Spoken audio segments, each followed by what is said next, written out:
Hey guys, welcome to another video. We're doing our very first deck tech for Zendikar Rising Standard, and we have kind of like what's become now, I guess, the Jeskai of the channel. Where I kind of just try it out any chance I get, and that is a Chevill mid-range deck. So this one we're calling Golgari Chevill, even though we're like technically Obzon. But the only like white mana that we're using is for Mythos of Nethroi, to use for the alternative cost to destroy any non-land permanent. If you haven't seen Chevill, you can check out the other videos. Basically, it rewards us for killing our opponent's creatures and planeswalkers by having us draw 3 cards and draw a card and gain 3 life. Really good, kind of mid-rangey creature, especially since it is a 1/3 Death Touch, very defensively oriented, not really bad attacker, but yeah. So anyways, I kind of knew that this card was going to, get a little bit better after rotation. I thought it was going to be more because it is a rogue, but in this case, it is just, really good with the removal spells, which we have quite a bit of.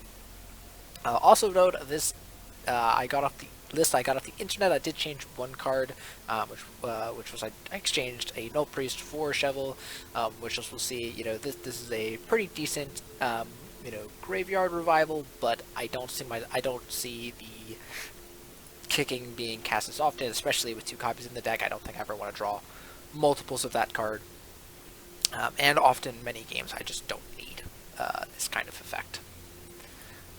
Anyway, so I'm just going to go through the cards real quick here. Blood Chief's Thirst, excuse me, is basically the Fatal Push of the set. It's a sorcery, not an instant, which, is unfortunate, but, the fact that it can destroy a Planeswalker, and also it can destroy any converted mana card instead of Fatal Push was only able to destroy up to 4 CMC, makes this card very good. Especially in Standard, like paying 4 mana to destroy anything, with the benefit of it being a good early game card, is just fantastic. I find this very effective against mono red, against some of the, like Ugin, like I've destroyed Ugins with this, so it's just so versatile, that a 1 mana removal spell can do both of those things. So then we have, Chevill, of course. We have 2 copies of Wildborn Preserver, which, to be honest, I don't really like.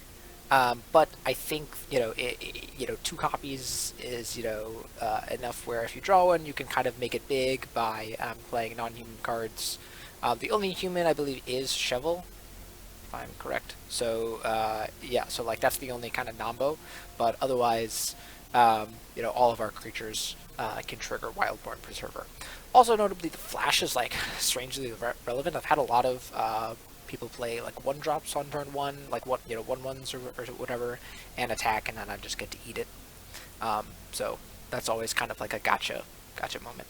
Then we have 4 copies of Scavenging Ooze for the Uro decks.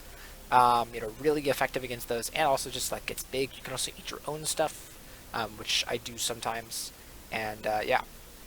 And then, of course, the Null Priest, which 2/1 Menace Lifelink from Zendikar Rising, and the kicker cost for 4 and a black allows you to return a creature from the graveyard to the battlefield.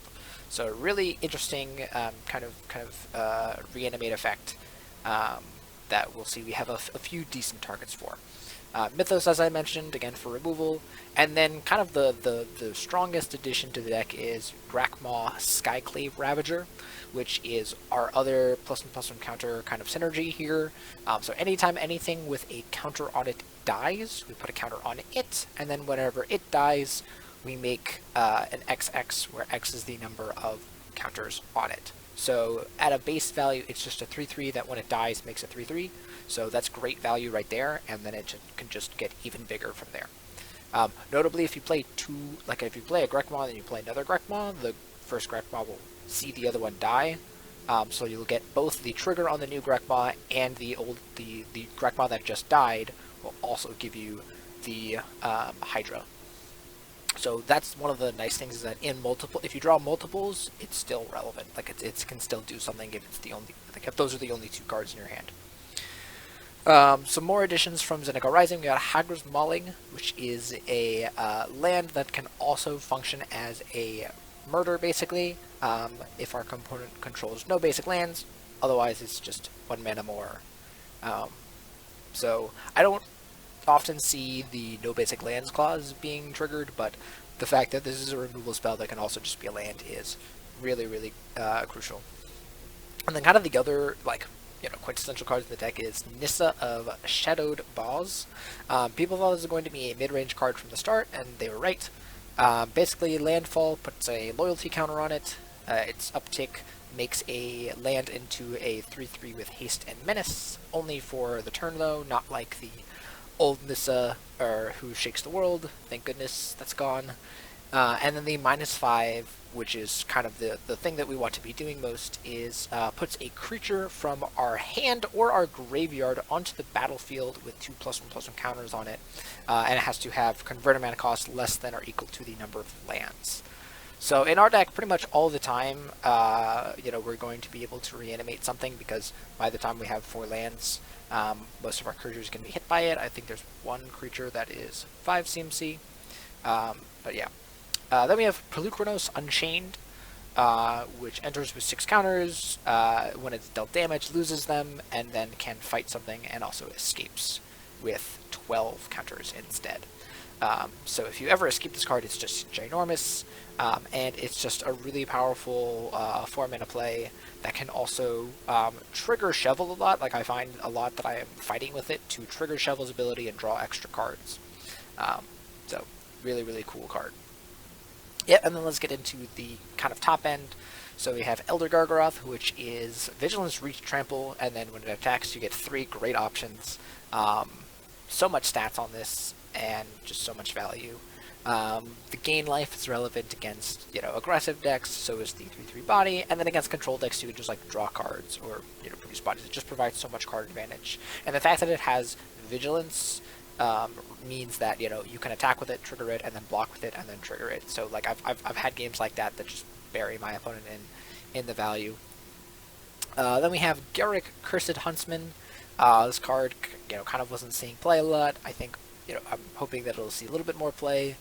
It can make some wolves, can destroy creatures, gives us value. I don't think I've ever, tried to use the -6. I don't think I've ever, like, actually had the wolves put counters. I kind of just either destroyed a creature or made wolves, and then, they kill it. But it's still, kind of a good top end that kind of synergizes with Chevill and just the game plan of the deck. We'll talk about Turn Timber Symbiosis, which is a land that can actually come into play untapped for a cost. But if we pay 7 mana, we can look at the top 7 cards, get a creature, and put it onto the battlefield. If it was a 3 or CMC less creature, that it enters with 3 additional counters. So that's really useful for things like Wildborn Preserver, Grakma, or mostly Grakma, but it can also be relevant for, like, if we get Null Priest, just have like a 5/4 with Menace and Lifelink, or even Chevill, just a 4/6 is really good. And then the last but certainly not least is the powerful card of the Great Henge, which, can come down early if we're able to land something like Pelucranos. So you can go turn 4 Pelucranos, turn 5 the Great Henge, and just kind of go off from there. Provides good life gain, and provides +1/+1 counter synergy, as well as card advantage. So, like, if you ever landed this with something like a Grakma on the field, it can get out of hand. For the lands, we have 1 Castle Lochbane. That's nothing. But then we also have the Pathways, which are really, really good in this deck, because, again, these give us the white mana to cast Mythos without having us kind of sacrifice the kind of tapped landness, but give us access to that color. We don't have to worry about, I have this white land that doesn't give me any benefit. We also have Indatha Triumph as well. That's also kind of another one where, even though it comes into play tapped, you can cycle it. And we don't have a lot of plays on turn 1. We pretty much only have Bloodchief Thirst, so if we're on the play and we have this, we just play it out. Then we also have Crawling Barrens, which is a really, really, again, a +1 plus counter synergy, but also can just get huge on its own, activating it over the turns if you don't have anything. So it's a really good mana sink in the late game, I found. I've had this be like a 10-10 at one point, because you just keep on activating it. And then also Fabled Passage to help trigger Nissa's landfall ability. Yeah, although most of the time I find myself playing this on turn 5, playing 4 mana first, and then playing a land after to get the -5 right away. Almost kind of just playing her as a 4 mana reanimate. Yeah, so that's the deck. I don't have a sideboard yet, again, because the meta is fairly open. We do know, like, the Omnath decks, we have Mono Red and stuff like that I'm aware of, but, you know, the meta hasn't quite exactly stabilized. Also, we're going to be having a ban announcement soon already, so I'm not, you know, working on a sideboard with this yet. So far, I've just kind of been playing it at best ones. It's been a ton of fun, and I hope you guys enjoy the list. I'm going to get into the games here. And if you guys enjoy the content and want to see more videos, please leave a like, comment, and subscribe. And let me know what kind of decks you want to see from me.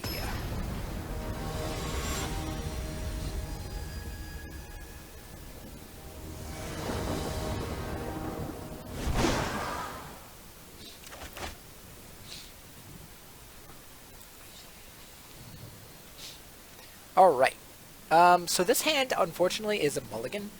You know, we have one play that we can use here, and we have no green source, so unfortunate. Alright, this hand is perfectly keepable. I'm going to bottom Garrick, even though I probably should be bottoming the Great Hedge. Yeah, I'm actually going to bottom the Great Hedge here. As weird as that is. Actually, no. We're bottoming Garrick, because this is something that we could potentially play early, whereas, you know, we're never playing Garrick early. Do I want more lands?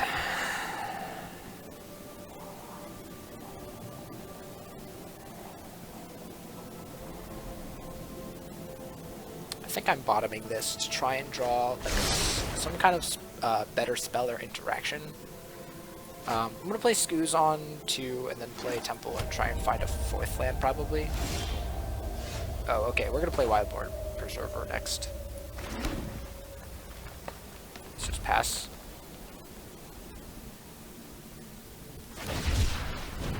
Okay, so this is Boros Cycling. They actually have been running Black now as well, because they can just do that. I wish I had played the Scavenging Ooze now, because that would kind of helped me out here, but it's fine. Alright. Another land's fine. This is here. I'm gonna decline. Am I attacking here? I think I am attacking. I'm totally fine to trade that. And then now if they cycle anything, I can like just use Skoos. They might have some kind of removal here for it, but that's fine. Ooh, well, Jeskai cycling? What white card, or what blue cards do they use? So Great Hedge here now costs 5.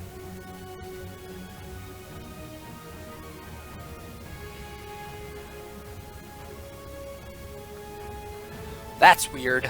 Why are they attacking? Is there a card that, like, buffs it? I don't think I can safely block this. As much as I want to. As much as I really wanna block that. I think they would only attack if they knew that their trade was good. Alright, I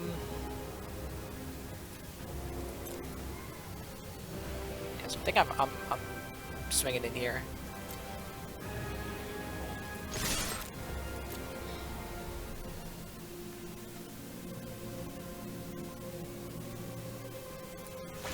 Activate this, gain a life, and then just play the Triumph here.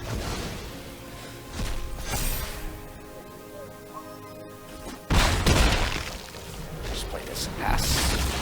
And now they're probably getting a cycle trigger.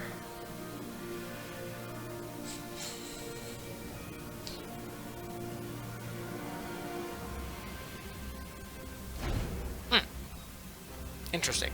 I don't know why they wouldn't do that. Scavenging Ooze here is actually really good against Zenith Flare, which is really nice. Okay, Drain Stinker's fine.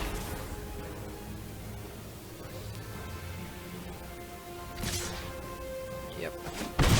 Alright, so now I think I'm sitting back, probably.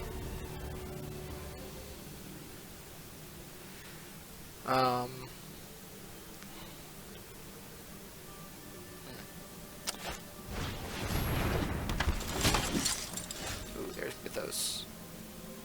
Am I playing Hagra's Mauling here?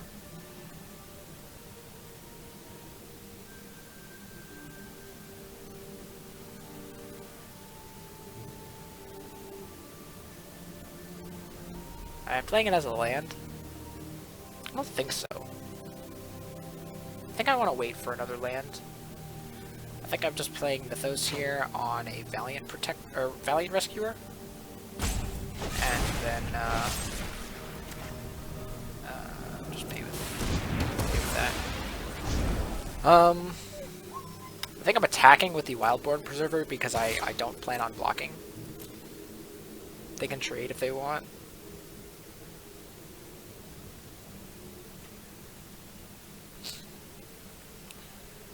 And now the Scavenging Ooze is going to be a 4/4. Sure. That's great for me.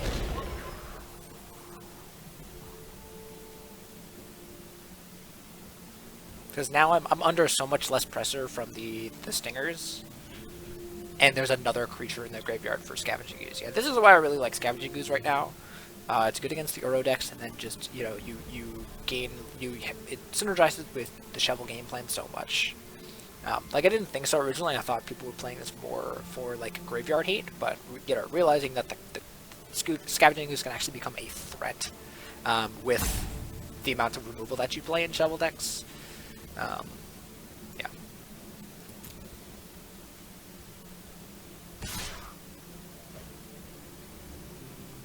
Yeah, I think I'm blocking here. As weird as that is.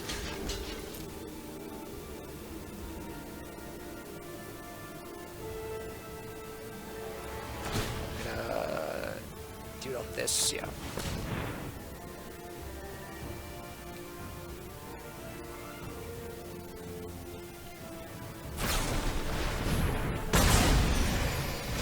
Sure. That's fine.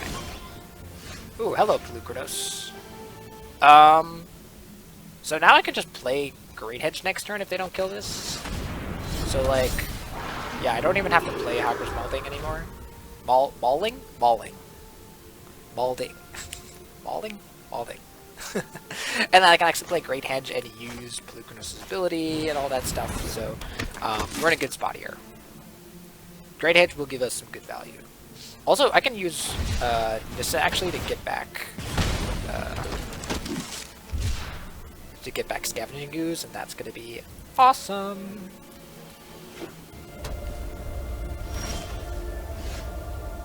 Well, now I'm playing one of them. So we're going to do that. We'll play one of these. Am I playing one of them now? I think I've changed my mind again. I think I'm definitely fighting this. Yeah, I'm definitely fighting this. But I think I want to save this so that next turn I can play one. So I can play Nissa, and then play a land, play these as one of these as a land. Use the -5 to get back Scavenging Ooze, and then yeah, oh my god, I'm gonna get so much value off of this Scavenging Ooze. Do you have Zenith Flare? Probably they have 1, 2, 3. Yeah, they have a Zenith Flare for 5 here. That's fine.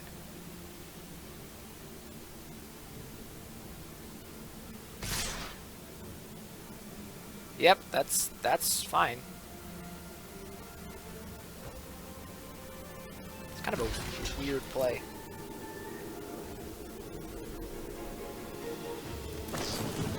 Yeah, I kind of expected that. That's fine.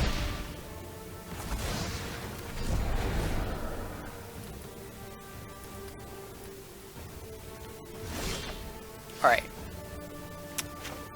That might change my mind. I think now I'm playing that. So I'm gonna play this. Play this. I will defend the Tapped, land from probably. all interlopers. Use this. You know, I could try and save it, but I don't think I need the Missa. I think I can just get the Scavenging Ooze. That's nice. Exile Valiant Rescuer.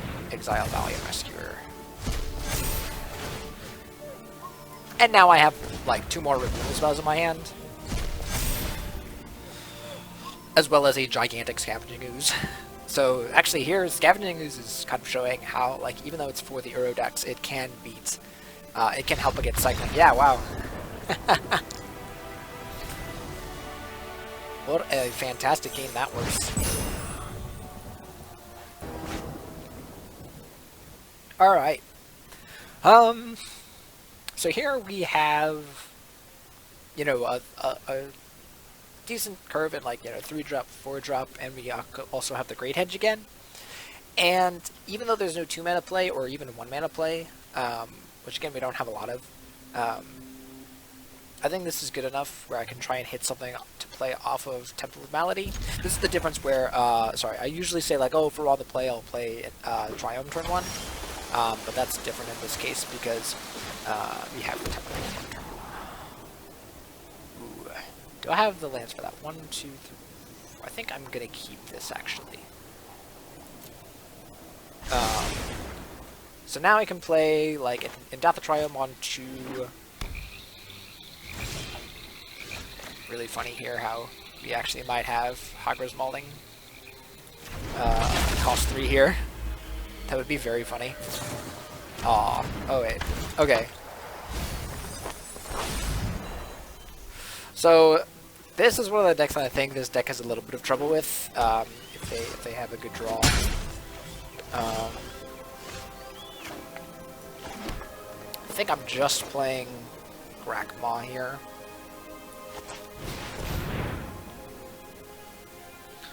They can have a counter spell, yeah. The 1-mana counter spells, or the censor kind of card here is really good.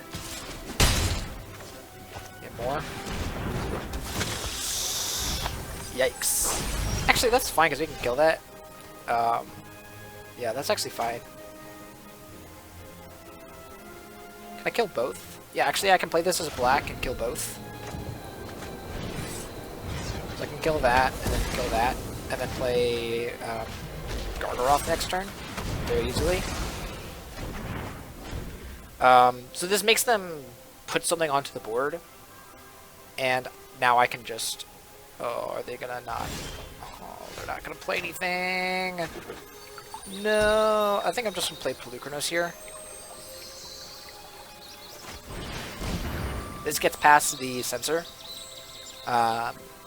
And if they have a counter spell, it's a card that can come back. So I'm not losing. I'm not losing anything so bad. Actually, I kind of want this in the graveyard because I have enough cards to trigger it now. Now that I think about it, so actually this is a good play. Yeah. So then they let this resolve because they don't want to counter it.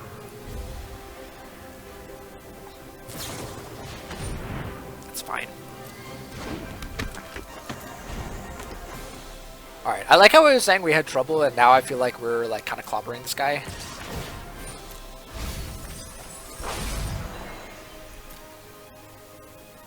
Actually, that's really funny because we can actually escape cards and then, you know, get them out of our deck. At least play something so I don't have to worry about counter spells. I think I'm sacking this now to get land out of our deck. Just grabbing a forest, because I have so many double green cards in my hand.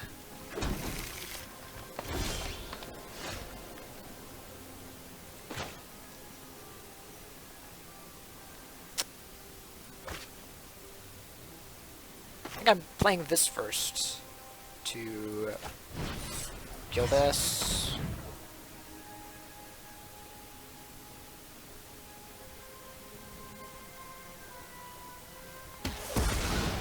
Okay, then I'm playing the Great Hedge.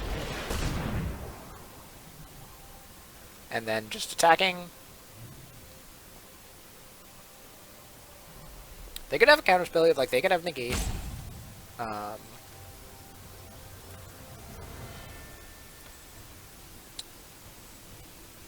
but it doesn't look like they do. Because otherwise you would probably snap this off, I feel like. Oh, sure. That's fine. It's an interesting play.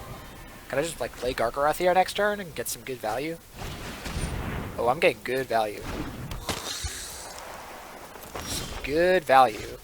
I'm gonna play this first because we actually get to scry. That's a tough one. I think I'm gonna bottom it though, just because I don't really want to play around with my life total. Okay, with a counter. And here, if they attack, I think I'm blocking and just getting a 3/3. Is this whenever a non-token? Yeah, okay. Yeah, I feel like I just have to do this and get a 3/3.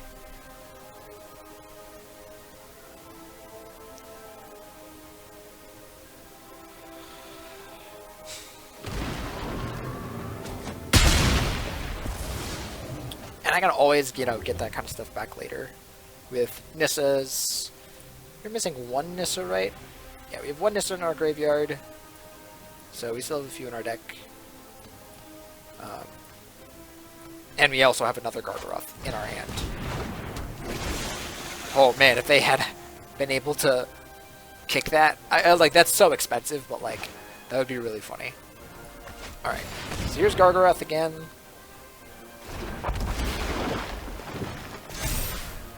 Wildborn Preserver's good here. I don't think I'm playing this pathway yet, again, because if I draw a Nissa, I want to be able to trigger its landfall. That's I think the biggest thing about this deck is even though we have a lot of lands, it's important to know when to hold them and not just play them out. If I didn't have, like, you know, so many creatures in my deck and wasn't kind of wanting to play Nissa soon, maybe I wouldn't, but yeah, I think at this point in the game I need to make sure that if I top deck a Nissa, I can trigger the landfall ability. Alright, here I'll slam the Wildborn Preserver.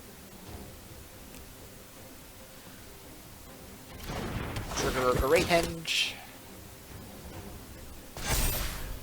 Okay, there's land.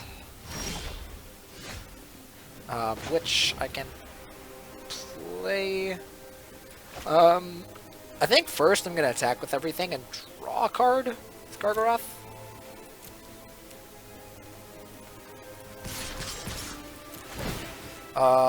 Like at this point, no, I think at this point the 3/3s are good enough. Oh, I forgot, I can also just make this guy huge. 1, 2, 3, 4, 5, 6, 7, 8.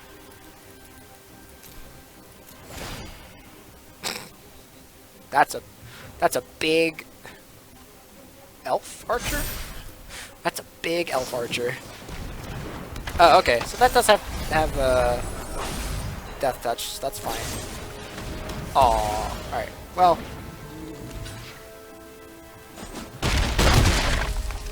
That's fine. Alright, play that, pass. Now I have Pelucranos to escape.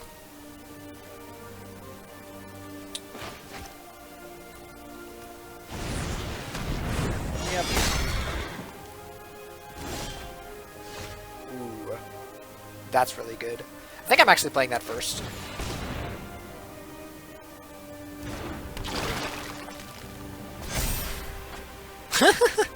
Or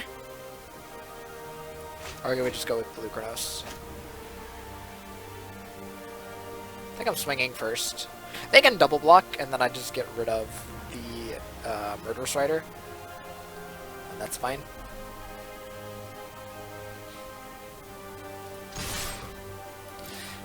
And again, this is kind of what this deck is supposed to do. It's not worrying about, you know, trying to, you know, end the game super effectively. It's just trying to drown our opponent in insane card advantage. I can actually stop that, which I think I'm going to do.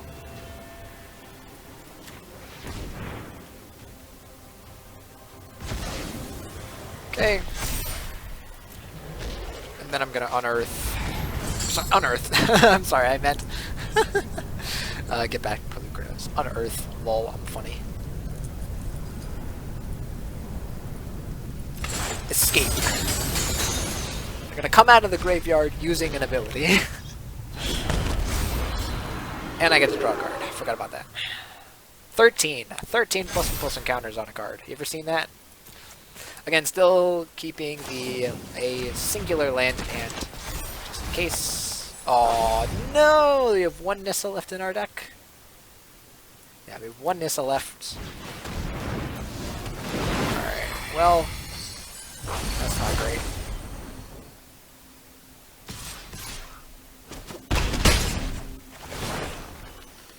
You gonna make a sack a creature?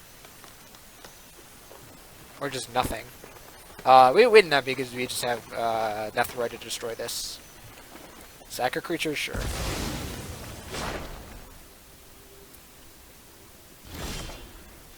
Alright, so stick with me here. I'm not gonna use the Mythos just yet. I want to play more cards and draw more cards to show how much value we're getting here. Value. Value. That's pretty good too. Value. Look at all four of our Scavenging Oozes. Alright, cool. Pay with Obzon just for lulz. And get the second team. I think our opponent there got kind of land screwed, which is I think why we were able to so easily win there. But I also think this deck is just both so much fun and just really versatile in that it's good against, you know, aggressive deck is good against the mid-range and kind of, you know, slower decks. Anyways, that is Golgari, Chevill. Again, like, you know, you could put, you know, we might end up putting sideboard cards that are white in the deck because we can do that. Like, as you saw, the deck has so much easy access to white mana at such a free cost because of the pathway lands. So that might be something that we do. I do depending on, you know, again, what sideboard cards this deck decides it needs. But yeah, anyways, this is kind of, you know, like my kind of pet deck for right now. I think it's really cool, really fun, and I wanted to share that with you guys. Hope you guys enjoyed that. If you did, again, like, comment, and subscribe, and yeah, let me know what you guys are playing in Standard right now, and also for Historic as well. Gonna try and you know, look at some Historic decks with Zendikar Rising cards. Yeah. Alright guys, see you next time.